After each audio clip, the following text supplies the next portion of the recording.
Humanist Weddings by Fuze Ceremonies bring their unique Say I Do with Fuze podcast series to life on stage. Fuze Celebrants will cover how, alongside you, they create the most perfect of love stories that your guests will be captivated by. The must-dos around the legal bit of getting married in Scotland, and talk about what's trending with quirky, modern twists on traditional symbolic gestures, including a demonstration. It's over to the team.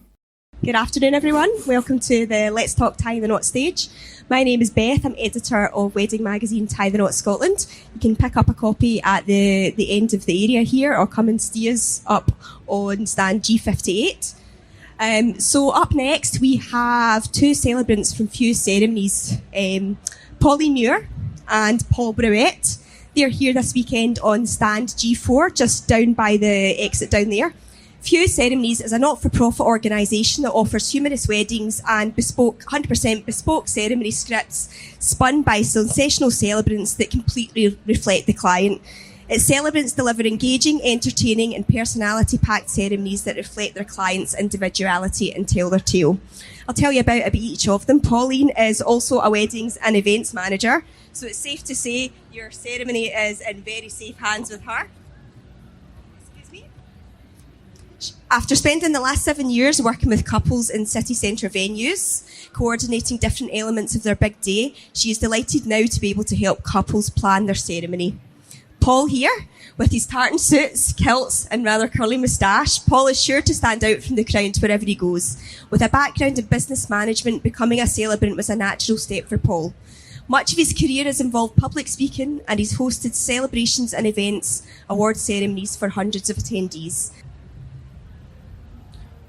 Thanks for that introduction, Beth, and welcome to everyone. Can I just get a show of hands who has their celebrant booked already? Nobody. Perfect. So you've come to the right place. Okay, so my name's Paul, as Beth mentioned, and I have my beautiful colleague Pauline here. And before we get started, on your seats, you will have seen a little goodie bag from Fuze Ceremonies. Inside there, obviously, we have some sweet treats, some love hearts. There's some wax melts to share for that intimate moment with your other half. Although, Paul, you didn't realise there were wax melts, I had to tell you it was wax melts. I did eat a wax melt, yes. Don't eat them, they're not edible. They do look like sweet treats. But most importantly, inside that bag, we have some information on the charities which we support. So for every single wedding that we do, we will donate to Beatson Charity and Alzheimer's Charity, which is so important to us. And each year, the charities change. So just by falling in love, you're making such a big difference to society. So, as celebrants, our job is very important. What we like to do is make sure that every single ceremony is unique, bespoke and tailored to the couple. So we get to know our couples, and we love to tell your story of how you met, how you fell in love, maybe even the reasons you don't always love one another, but you put up with anyway. And guess what, ladies? That list is easier to tell me. So when we find out the couple's story, Pauline, what sort of things is it we're looking for from these happy couples? So we want to know as much information as you're willing to give us. So quite often we'll meet a couple and they can be quite shy. They don't remember their story half the time, which is really, really common. Having to go back, depending on how long you've been together, having to go back 10 years, even 4 years ago, it's hard. Sometimes I find that couples have different versions of the story as well, which can be interesting. But we want to know as much as possible, because the more content and the more information you give us, the better story we can tell. Your friends and family know your story probably, but our job is to turn up on the day and tell your story in an interactive way, getting people involved in the ceremony, giving mentions to people that are sitting in the front row. No one's chosen to sit in the front row today.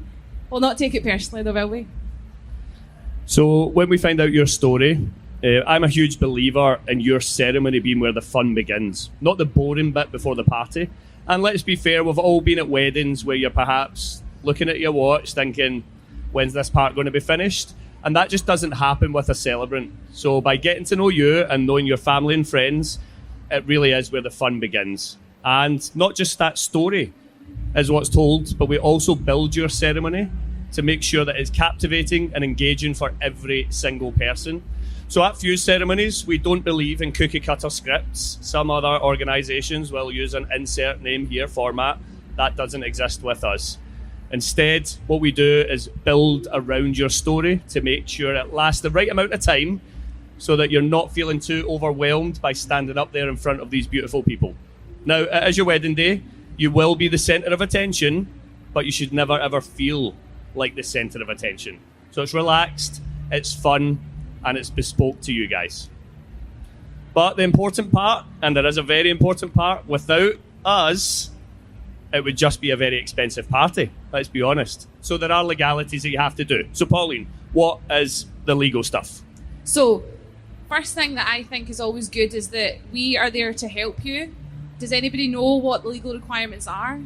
Anybody? No. You're like, not a clue. And that's okay, because if you've not been married before, then you don't. But I always reassure couples that people have been getting married long before any of us have been born. So it's nothing to worry about. And whoever you book for your ceremony, we'll look after and prompting you and giving you the information you need. Now, it's very much your responsibility. We can't do it for you. If we could, we would, Paul, wouldn't we? But absolutely, you are very much required to look after the legal part, but we'll help you. So the first opportunity that you can actually start submitting your legal forms is 12 weeks before your wedding. So about that 3-month mark, and the deadline is 30 days before. So you've got a 2-month window where you fill out what's called an M10 document, and that gets, we've got them in the bag. We've got a mini M10. Okay, don't use these ones when you get to that point. No, these will not work. So you submit those to the local registry office of your venue. So that's an important point. Some people think that it's the local registry office of where they stay. If you stay in Paisley, for example, but you're getting married in Ayrshire, it's the Ayrshire registry office that you're sending those to. Absolutely. A lot of people think the legal part is really daunting. As Pauline said, it is your responsibility, but it's all super simple stuff. All you're basically doing is proving you are who you say you are and that you're willingly entering into marriage. So both of the couple have to fill in a form, you both sign it, and you submit that to the registry office with your documentation of birth certificate or adoption certificate, passport or driving licence, and then proof of residence. Now, if you've previously been married, or you have a partner who's perhaps deceased, or you're non-UK citizen, you may have to supply supporting documents on top of that. But basically, it's all very straightforward. All you have to do is make sure you have that submitted before 29 days prior to your wedding. Easy. And any good celebrant will make sure that they schedule meetings at those pivotal points to ensure that it's submitted on time. However, on the day of the wedding, it's so important that you know where that bit of paper is at all times. So when your celebrant turns up, which is an hour before your ceremony starts, we're always there nice and early just to make sure that everything's going well. We've got the rings, we've got anything you're using for symbolic gestures, and we've got the paperwork. Because as you've already said, Paul, if we don't have that paperwork, it's an expensive party and you need to do it all again in a couple of weeks' time. So you need to know what it is, and once it's signed, sealed and delivered and back in the envelope, you need to put it somewhere safe, because if it then goes missing and you're enjoying your day and the next morning you go, where's the paperwork?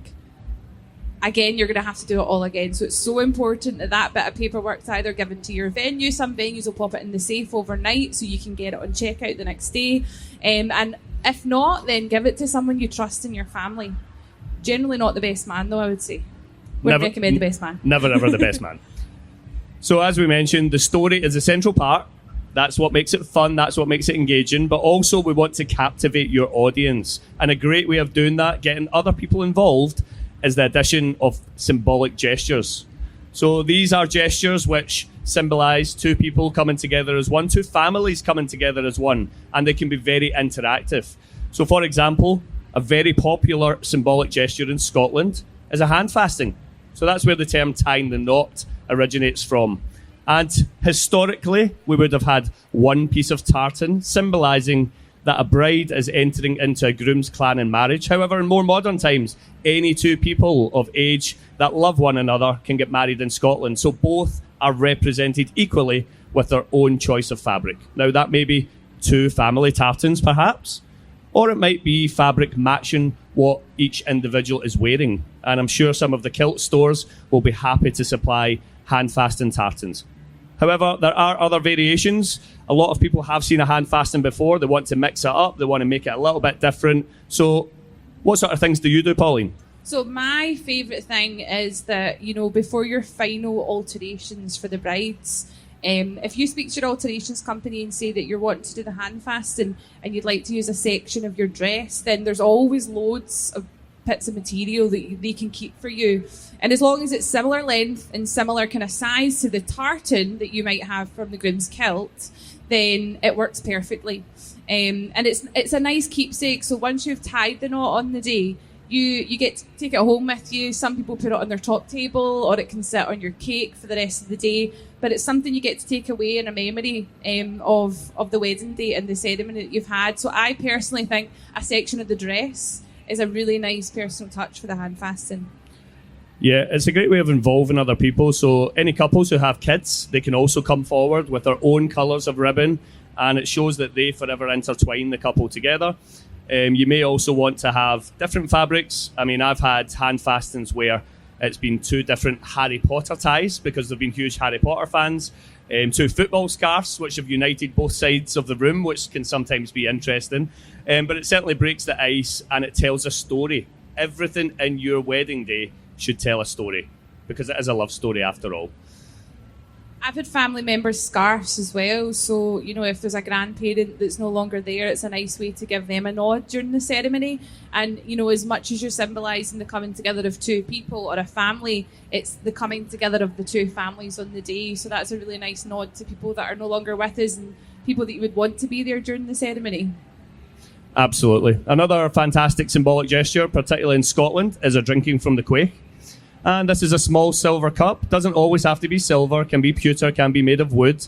And a lot of couples choose to get them engraved with their date of the wedding. And this cup always has 2 handles, symbolising both families blending together as one. Now, historically, again, a fine Scotch whisky would be used from the quaich. However, in more modern times, we find not everyone's a fan of whisky.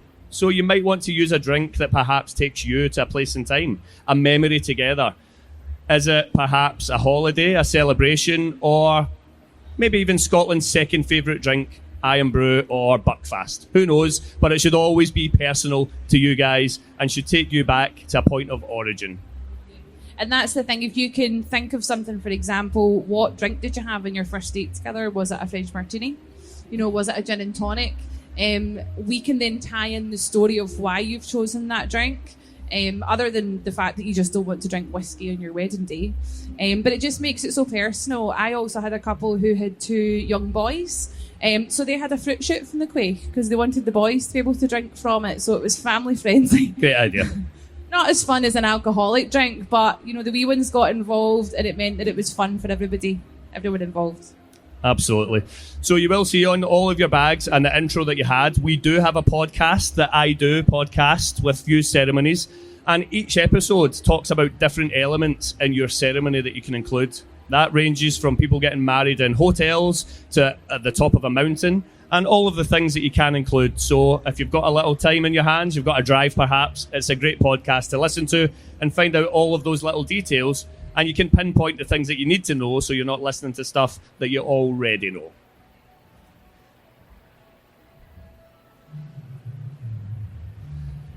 So we're going to pass over to you guys.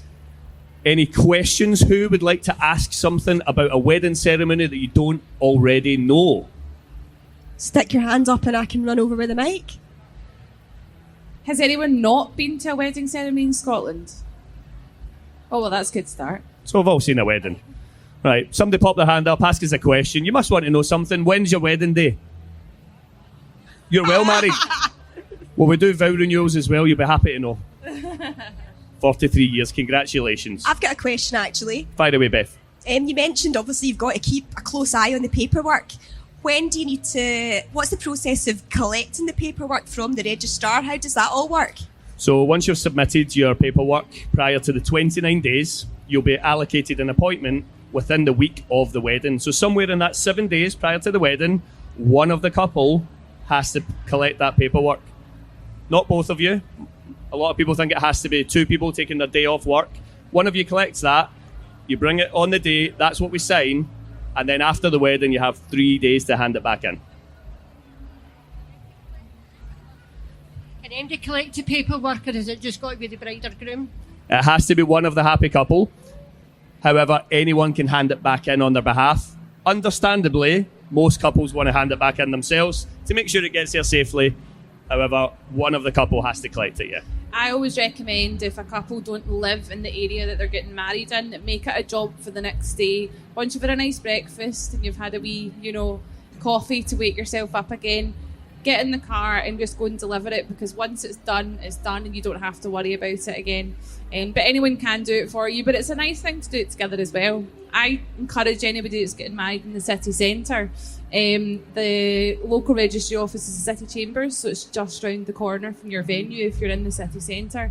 And I think it's really nice for couples to go and post it on the day of their wedding and get a picture of them in their kilt and their dress, posting it through the John Street letterbox, because it very much is just a letterbox. You don't have to, speak to anyone in person. So it's quite a nice thing to do. Is anyone getting married in the city centre?